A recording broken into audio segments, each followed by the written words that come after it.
Hey everybody, welcome to another StoryCorps. Now, typically, I lay out a story and break down key points within that story. However, for this video, we'll be revisiting our previous StoryCorps and giving it a holiday alteration. I'll make note of key changes in the story and clues. However, to fully understand the adventure, you may want to go check out my previous StoryCorps on Mr. Muldoon's mansion. Links will be in the description as well as in an annotation on the video.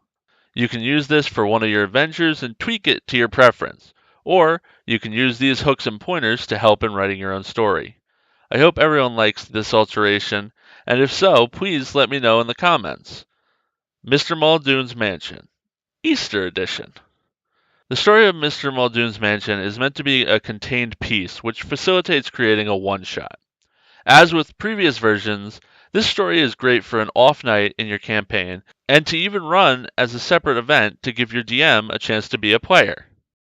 Bringing your party to the mansion. As with previous version, our story will begin with a letter to the party inviting them for a celebration. In this case, we'll be using Easter as it allows for the game to be run in the day rather than at night. A little bit of backstory I would provide my characters with, either at the start of the adventure or previous to them rolling up, is the knowledge they would know about Mr. Muldoon. The man is a self-made upper-class citizen, and he's an inventor and potion maker of sorts. He is a very jolly and kind fellow who always offers his services to others. Recently, however, his wife of many years passed away, and he has not had as many parties as of late. He lives among a vast collection of animals, and his favorite being a quote-unquote butler, Alfred the cat. Oddly, this cat has been with Mr. Muldoon for a very long time. Most kind of assume that he engineered some way to maintain Alfred's youth. It is important that with this short story that we let the players have some extra information. Maybe their character plays it off as if they had never heard it. But those who want to have a backstory which intermingles, it is important for them to have a chance to know some more personal things that one might not just say outright. Beginning. We avoid being long-winded here and simply state that the party can either be directed where they arrive or be allowed to mingle with other guests as they please. The only difference will be that this event will be in the garden as it's spring and the yard has been set up for the party. The hook. Originally we used a scavenger hunt, and seeing as this holiday felt fitting to follow suit, I made a little egg hunt. For this game we will also begin with a murder in the yard. However, it will look natural and seem as if one of the animals Mr. Muldoon keeps has gotten loose and killed a guest. Unlike with the first game, we want to ease the players into this paranormal as the reveal will be so much sweeter in the end. Theme. As mentioned in the hook, we want to ease the players into this one, so the clues will be more subtle and the murders partially hidden.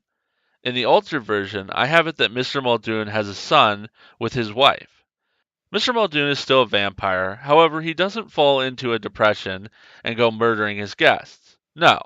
The twist on this narrative is that his son, Alfred the butler, has always been rotten from birth. He always was cruel, but when he learned of his heritage and the power he could harness, he went out of control.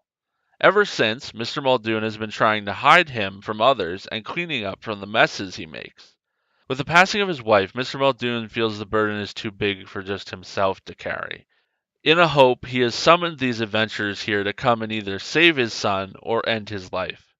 So in order to incorporate that story, we come to the clues and their significance. Clues. So like other adventures, we'll want to have the party encountering bizarre things. The second clue after the guest in the yard will be a party guest who has been killed and hidden in some kind of thing big enough to hide a body. In lieu of a large space, you can use multiple smaller spaces or have the body covered by some kind of towel or cloth. The purpose of this clue is to show that A, people are dying, and B, that the evidence is trying to be hidden. The party will likely have a large roster of suspects, but that's where clue 4 and 5 come in. Before that, however, we add a bit more suspense. Clue 3. It's a trap! In the rooms will be a number of rather deadly traps. These traps are not placed specifically for the adventurers, however, they may run into these if they are not looking out. Either way, traps are a clear sign that someone is purposely trying to injure others. The few I threw together are simple things like bear traps, sharp blades mounted on handles of doors, etc. These will come off as intentional and rather deadly had a simple patron stumbled upon them. This will also give the party the suspicion that they are being hunted, and let us say they are at the very least being watched. Clue 4 will be a death that seems to have happened by accident. Maybe someone fell down some stairs, or maybe it seems like part of the house is malfunctioning. This clue is meant to ease the party into a sense of safety and try to lower their alertness. This doesn't get them closer to their answer, however, it does keep the question in the back of their mind. Obviously, it's not usual for Mr. Muldoon to let his experiments and inventions go haywire. Clue 5 will re-cement the idea that there is indeed a killer among the guests. This will be a very bloody and poorly concealed death. The noticeable things about this death will be that the guest was viciously attacked to the point that it almost seemed like the perpetrator intentionally continued well after the person would have died. At this point, the party is still lost, but in the palm of this man will be a handkerchief with Muldoon embroidered on it. This will lead your party to question Muldoon, or to confront him if they are more bullheaded. And this sets up the exact scene we want. Bonus clues. So seeing as the story at hand is not meant to be thrown in the face of the players, but rather drawn out by the game, we will have the eggs and their messages give the story we cannot. For a particularly smart and curious player, these will feed into their need to know more about the story of Alfred and his father. The egg clues each have a significant piece to this puzzle. However, the last egg will likely be the one that the party pays most attention to. This egg will be colored black, with two red bloody circles drawn into it. The line in the list that goes along with this egg is, "Not all eggs are meant to be nurtured. Some we hide away, only peeking at them through the keyhole." Finale.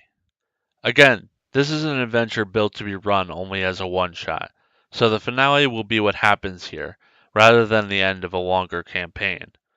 In place of arc points, this story makes use of the clues as the arc points, which bring the story back into focus.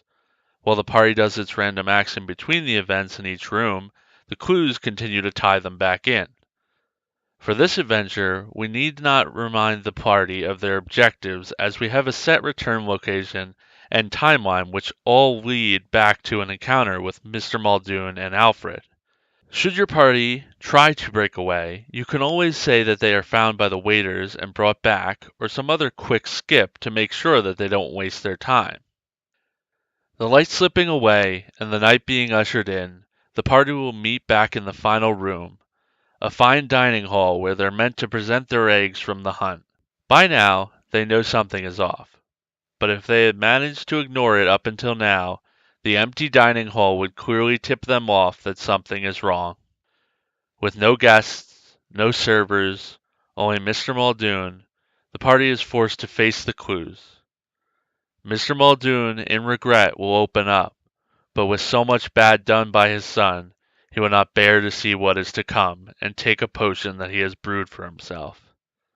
Soon after, Alfred the cat, the butler, quote unquote, will stroll in and transform into the human form of himself. He will briefly stir a bit of conversation with his father and the party, but he is merely taunting them. During his speech, he will continue to harangue the party until the players decide to interject. In the case your party does not respond or take any actions against Alfred, you can have Mr. Muldoon collapse from the potion. This will spark rage in Alfred, and suspecting the party of this, he will transform and reveal his abominable form. Ultimately, in the end, you want to reveal as much as possible. With such a quick story and the unfamiliar atmosphere, it's understandable that they may not have caught on to everything you tried to give them. Alfred can be used to fill in the blanks as the party fights. Additionally, Mr. Muldoon, after the fight, can explain some short things before finally passing away. A friend of Muldoon's, who is tasked with taking over the estate in Muldoon's absence, can also arrive and provide some insight. Or, you can have a waiter who was hiding during the events explain the odd things that he saw about the house as he worked there, and the past he learned from looking at Mr. Muldoon's notes. I hope you all enjoyed the update, and if you haven't seen the first video, link is below and in the annotations. I am excited to see my next party test out this adventure. I've yet to run this one, and I'm super excited for the reveal. Let me know if there's anything you would include in this reveal, and maybe I'll use it for our game. As always, I hope this StoryCorps gave you some good ideas, and if you liked what you saw, please share the channel and consider leaving a like. It really helps the channel grow. StoryCorps aims to be the #1 channel for fostering creative storytelling and for finding inspiration to make your own stories come to life. I'll always provide the StoryCorps as long as you all keep building around them. Have a wonderful day, and please subscribe if you want to see more content. Thank you, my floppy-eared friend.